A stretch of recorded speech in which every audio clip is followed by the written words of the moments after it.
आज काफ़ी दिनों के बाद वापसी है, तो आज सब लोगों के लिए एक कविता सुनाऊंगा। होली का मौका है। अच्छा, ये कविता मेरे पिताजी की है। पापा ने लिखी थी 2002-1 में। तो उस टाइम मैं बहुत छोटा था और 2003 में फिर पापा की डेथ हो गई थी। लेकिन कविता मुझे याद है, कुछ गलती हो तो पिताजी और ईश्वर माफ़ करें। अच्छा, कविता का एक संयोग बना था, इसका वो मैं बाद में बताऊंगा। पहले आपको कविता सुनाता हूँ। एक कवि थे, तो मुफलिसी की कगार पे थे। कवि बहुत बहुत अच्छे कवि थे, और लेकिन गरीब थे। गरीब क्या थे, सरकारी मदद कोई थी नहीं, पहले का टाइम था, ना यूट्यूब, फेसबुक, सोशल मीडिया वगैरह कुछ चलता नहीं था भारत में। तो उस टाइम पे कवि बेचारे कविताएं लिखते थे, और ज़्यादातर सरकार के ख़िलाफ़ ही होती थी, क्योंकि कवि तो वही है जो सरकार के ख़िलाफ़ ही लिखे, और गलत के ख़िलाफ़ लिखे, सरकार के ख़िलाफ़ लिखे, फेवर में भी लिखे। लेकिन सबसे बड़ी बात है कि किसी से दबे नहीं, ना किसी के पैसे पे सुनाए, ना किसी सरकार के आगे सुनाए, ना किसी बड़े नेता के फेवर में सुनाए। मतलब फेवर में तो सुनाए, लेकिन मतलब दबने वाली बात नहीं होनी चाहिए, सीधी सी बात है। तो सीधे सीधे कविता पे आता हूँ। कवि जी जो थे, उन्होंने कविता रात में लिखी थी। और कवि के साथ भी सबसे बड़ी दिक्कत यही होती है कि जब कवि जी ने लिख ली थी, तो हमारे जैसा टाइम नहीं था पहले जैसा, तो कवि जी ने रात में कविता लिखी।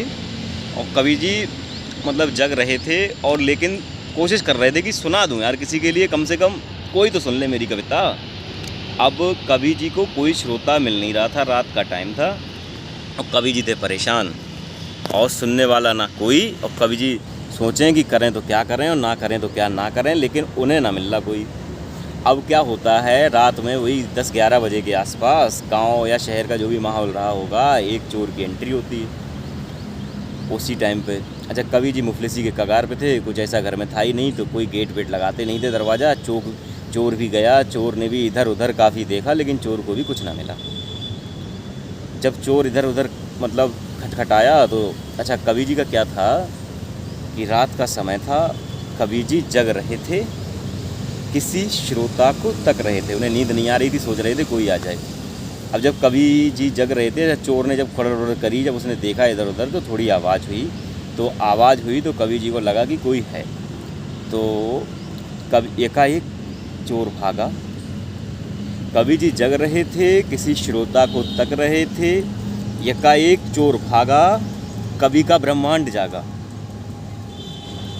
कवि जी बोले, उधर क्यों जाते हो, कविता सुनने इधर क्यों नहीं आते हो। चोर बोला, क्या खाते हो, यहाँ तो कुछ भी नहीं है। कवि जी बोले, पेट की सुनता कौन है, इसके लिए तो संविधान भी मौन है। चोर बोला, देखो ज़्यादा बातें इधर उधर की ना बताओ, कुछ है तो है ना तुम्हारे पास, खोटी और हो गई। फिर भी कोई सुने। कवि जी बोले, पेट की सुनता कौन है, इसके लिए तो संविधान भी मौन है। चोर बोला, कोई सुने ना सुने, मैं आपकी सुनता हूँ। कोई सुने ना सुने, मैं आपकी सुनता हूँ।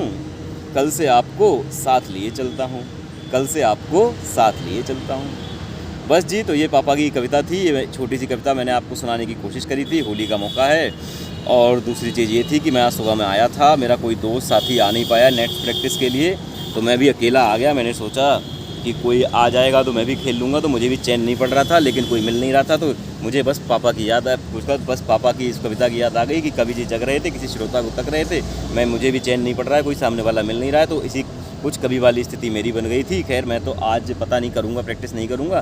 खैर दोस्तों, बस समर्थन देते रहिए, लाइक करिए, शेयर करिए, सब्सक्राइब करिए, मत करिए। वीडियो छोटा बने, बड़ा बने, सीधा बने, उल्टा बने, बहुत दिन बाद बनाए, बनता रहेगा, लेकिन बस भैया साथ देते रहिए। बाकी जो होगा वो जय श्री राम। हैप्पी होली।